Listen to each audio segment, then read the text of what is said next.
In a universe populated by monsters, giants, and larger-than-life beings, I was determined to find my own path to the top of the mountain in sports entertainment. I wasn't gifted with superhuman size or strength, but I did have an insatiable thirst to learn, the physical gifts to take to the air, and an uncle who was more than happy to give me the tools needed to become one of the greatest competitors to ever lace up a pair of boots. Starting my career in Mexico, I'd be known first as La Lagartija Verde, which means the green lizard, and Colibrí, hummingbird. Still a teenager, I would eventually earn the highest honor from my uncle, as I was officially crowned Rey Misterio Jr. I would take everything I had learned from my uncle and make it all my own. I would bring Lucha Libre to the world stage. I would make cruiserweights as popular as our heavyweight counterparts. And I would prove that a cruiserweight could win it all, as long as they were given the opportunity. I would arrive in America, first stopping in ECW, before garnering the attention from the top people at WCW, who quickly signed me to a contract. With my foot in the door, it was just a matter of time before I took over the world of sports entertainment. Every step, a battle. Every opponent, a new face who felt they were superior to me. Every match, giving me a new objective to strive to meet. Should I try to weaken their legs? Throw all of my aerial techniques at them? Maybe surprise them with some defensive lucha libre? Take it to the outside? Show off my newest move? By the time I got to the ring, I always had a little mental list of things I wanted to try in order to win. And with every victory, I got another reminder that the best was yet to come. After winning WCW's Cruiserweight Championship, Cruiserweight Tag Team Championship, and the World Tag Team Championship, I would finally head to WWE to further build my legacy.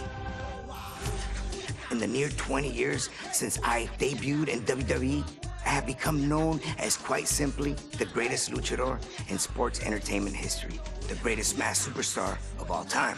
Rey is the king, having competed against every big name possible and having defeated nearly everyone that stepped in my way. Not every road is paved with gold, and mine was no different.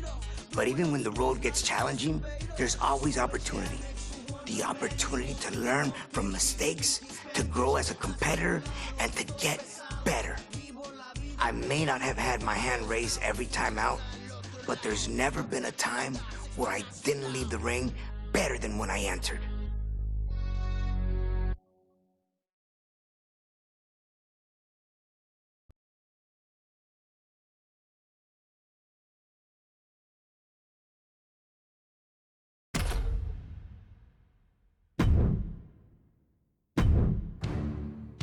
The memories behind the infamous match of Halloween Havoc 1997, which I truly believe is a match that put me on the map.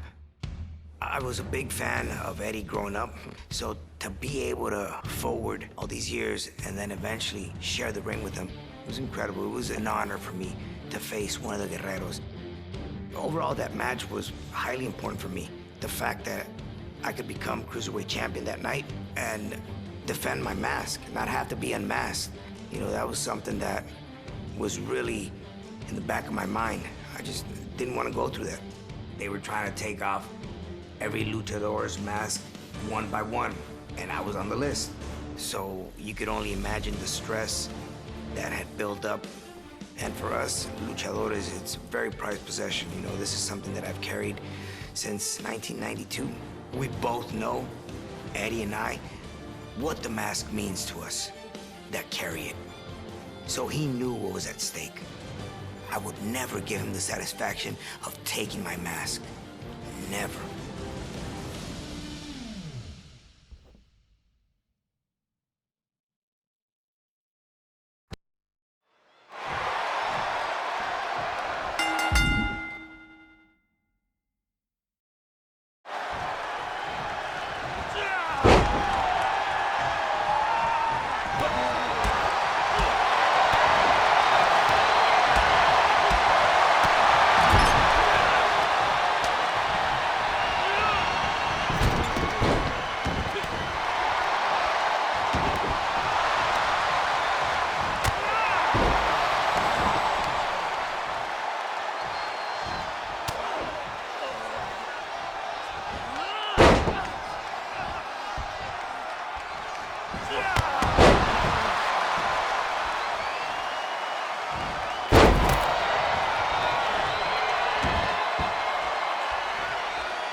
shot senton that Eddie always does? It's beautiful to see when you're not on the receiving end, but it sucked being on the other end of that senton. And seeing him taunt me, you know, it kind of boosted me up. It fueled me up to keep going during that match.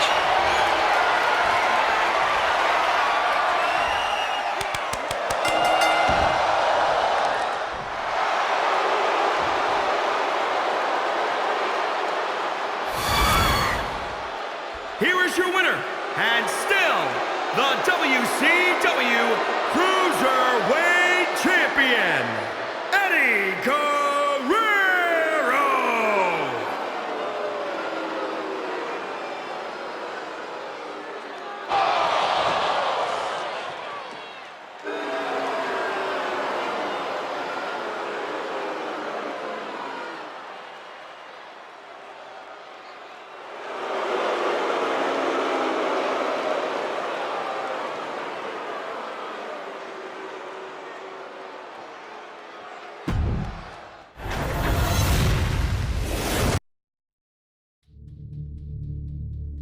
I've sat and watched that match. I actually watched it not too long ago with my son Dominic.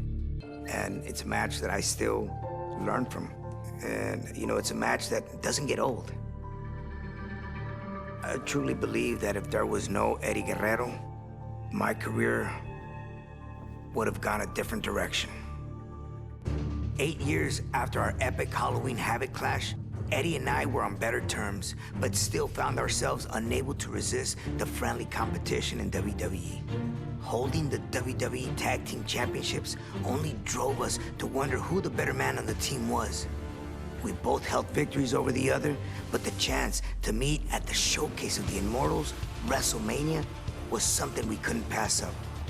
For the first time ever, two tag team champions would go one-on-one at the grandest stage of them all. We both knew what this match meant to the other, and it's what made it so fun to go out there and try to take the glory for ourselves. With no hard feelings, of course.